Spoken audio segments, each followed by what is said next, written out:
Friends, ಪೂರ್ಣ ಪದ್ಮ art and ಡಿಶಸ್ಗೆ ನಿಮಗೆಲ್ಲ ಸ್ವಾಗತ.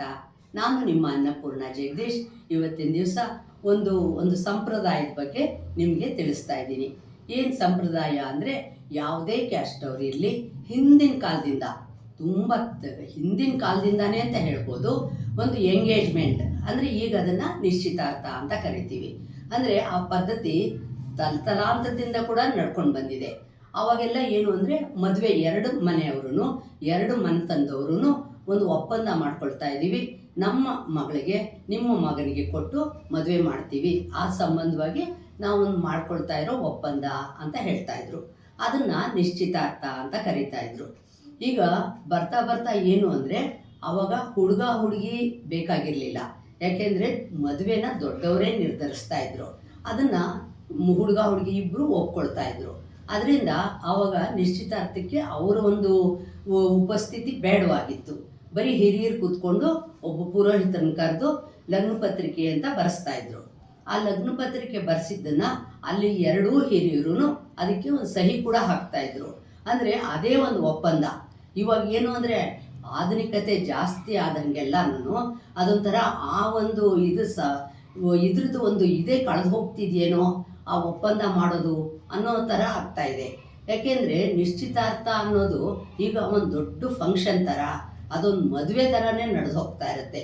ಇನ್ನೇನು ತಾಳಿ ಕಟ್ಟೋದು ಒಂದಿಲ್ಲಪ್ಪ ಅನ್ನೋ ಥರ ಆಗೋಗಿದೆ. ಕೇಕೆಲ್ಲ ತರಿಸ್ತಾರೆ, ಹುಡುಗ ಹುಡುಗಿನ ಕೂಡಿಸ್ಬಿಟ್ಟು ಅವರು ಉಂಗುರಗಳನ್ನು ಚೇಂಜ್ ಮಾಡ್ತಾರೆ. ಮೊದಲಿಗೆ ಉಂಗುರ ಚೇಂಜ್ ಮಾಡೋದಾಗಲಿ, ಒಬ್ರನ್ನೊಬ್ರು ಮುಟ್ಟಿಸ್ಕೊಳ್ಳೋದಾಗಲಿ ಇರ್ತಾ ಇರಲಿಲ್ಲ. ಸೋದರ ಮಾವ ಇಲ್ಲ ತಾಯಿ ಯಾರಾದರೂ ಹಾಕೋದಿತ್ತು. ಆದರೆ ಈಗ ಬರ್ತಾ ಬರ್ತಾ ಏನು ಅಂದರೆ, ತುಂಬ ಚೇಂಜಸ್ ಆಗ್ತಾ ಇದೆ. ಕಾಲಕ್ಕೆ ತಕ್ಕಂಗೆ ನಾವು ಕೂಡ ಬದಲಾವಣೆ ಆಗಲೇಬೇಕಲ್ವ. ಈಗ ನೋಡಿ, ಈಗ ಆ ಪುರೋಹಿತರು ಬರೆದಿರೋ ಒಂದು ಪತ್ರಿಕೆ ಇದಿರುತ್ತಲ್ಲ, ಕಾಪಿ, ಅದು ಯಾವತ್ತು ದಿನಾಂಕ ನಾವು ಮದುವೆ ಮಾಡ್ತೀವಿ ಅನ್ನೋದನ್ನೆಲ್ಲನೂ ಬರೀತಾರಲ್ವ, ಅದನ್ನು ಇಟ್ಕೊಡೋಕ್ಕೆ ಈ ಥರ ನಾವು ಇದನ್ನು ಮಾಡ್ತಾ ಇದ್ದೀನಿ ನೋಡಿ. ಇದು ನೀವು ಯಾರು ಬೇಕಾದರೂ ಮಾಡ್ಬೋದು. ಇದು ನೋಡೋಕ್ಕೂ ತುಂಬ ಚೆನ್ನಾಗಿರುತ್ತೆ, ನಮ್ಮ ಕಲಾತ್ಮಕತೆ ಕೂಡ ತೋರಿಸ್ಕೊಂಡಂಗೆ ಆಗುತ್ತೆ ನೋಡಿ. ಈ ಥರ ಒಂದು ರಟ್ಟನ್ನು ಬೆಂಡ್ ಮಾಡಿ ನಾನು ಅದಕ್ಕೆಲ್ಲ ಕಲರ್ ಪೇಪರ್ ಹಾಕಿ, ಮತ್ತು ಯಾವುದಾದ್ರೂ ಲಗ್ನ ಪತ್ರಿಕೆಯಲ್ಲಿ ಇರುತ್ತಲ್ವ ಅದನ್ನು ಈ ಥರ ಕಟ್ ಮಾಡಿ ಅಂಟಿಸಿದ್ದೀನಿ. ಅದೇ ಥರ ನೋಡಿ, ಏನಂದರೆ ಹುಡುಗನ ಕಡೆಯವ್ರಿಗೊಂದು ಹುಡುಗಿ ಕಡೆಗೊಂದು ಅಂತ ಹೇಳಿ ಈ ಥರ ಮಾಡಿದ್ದೀನಿ. ಇದರಲ್ಲಿ ಇಟ್ಬಿಟ್ಟು ಅವು ಹುಡುಗಿ ತಂದೆ, ಹುಡುಗನ ತಾಯಿಗೆ, ತಂದೆಗೆ, ಮತ್ತು ಹುಡುಗನ ತಂದೆ ಇರ್ತಾರಲ್ವ ಅವರು ಹುಡುಗಿ ತಂದೆ ತಾಯಿಯವ್ರಿಗೆ ಇದನ್ನು ಕೊಡೋಕ್ಕೋಸ್ಕರ ಈ ಥರ ಮಾಡಿದ್ದೀನಿ. ಅಂದರೆ ಇದ್ರ ಮಧ್ಯದಲ್ಲಿ ಆ ಪುರೋಹಿತರು ಬರೆದಿರೋ ಪತ್ರಿಕೆನ ಇಡೋದಕ್ಕೋಸ್ಕರ. ಇದನ್ನು ನೀವೇನೂ ಕಷ್ಟ ಇಲ್ಲ, ಸುಲಭವಾಗಿ ಮಾಡ್ಬೋದು.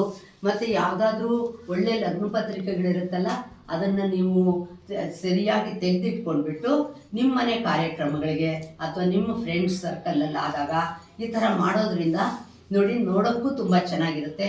ಮತ್ತು ಆ ಬರೆದಿರೋ ಪ್ರತಿ ಇರುತ್ತಲ್ಲ, ಅದು ಕೂಡ ಸೇಫಾಗಿ ಇದ್ರ ಮಧ್ಯೆ ಇಟ್ಟು ಕೊಡೋದಕ್ಕೂ ತುಂಬ ಚೆನ್ನಾಗಿರುತ್ತೆ ನೋಡಿ. ಇದೇನು ಅಂಥ ದೊಡ್ಡದಲ್ಲ, ನೀವು ಇದನ್ನು ಮಾಡ್ತೀರಾ ಅಂತ ಅಂದ್ಕೊಂಡಿದ್ದೀನಿ. ನಾನು ಈ ಥರದ್ದನ್ನೆಲ್ಲ ಹಾಗೆ ಸಂಗ್ರಹಿಸಿಟ್ಕೊಂಡು ಮಾಡ್ತಾ ಇರ್ತೀನಿ.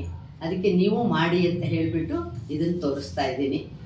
ಇನ್ನೂ ತನಕ ನನ್ನ ಚಾನಲ್ಗೆ ಸಬ್ಸ್ಕ್ರೈಬ್ ಮಾಡ್ಕೊಳ್ದೆ ಹೋದರೆ ಸಬ್ಸ್ಕ್ರೈಬ್ ಮಾಡ್ಕೊಳ್ಳಿ. ಲೈಕ್, ಶೇರ್, ಕಾಮೆಂಟ್ ಮಾಡೋದು ಕೂಡ ಮರಿಬೇಡಿ. ತುಂಬ ಜನ ಎಲ್ಲ ಲೈಕ್ ಮಾಡ್ತೀರಾ, ನನಗೆ ಪ್ರೋತ್ಸಾಹ ಕೊಡ್ತಾ ಇದ್ದೀರಾ. ಇದೇ ತರಹ ಇನ್ನು ಮುಂದೇನೂ ನೀವು ಮಾಡಿ ಅಂತ ಕೇಳ್ತಾ ಇದ್ದೀನಿ. ಮತ್ತು ಇದೇ ವಿಡಿಯೋನ ನಾನು ಇನ್ಸ್ಟಾಗ್ರಾಮ್ ಮತ್ತು ಫೇಸ್ಬುಕ್ಕಲ್ಲಿ ಕೂಡ ಅಪ್ಲೋಡ್ ಮಾಡ್ತೀನಿ. ಅಲ್ಲೂ ನೋಡಿ ಕಾಮೆಂಟ್ ಮಾಡಿ. ನಮಸ್ಕಾರ.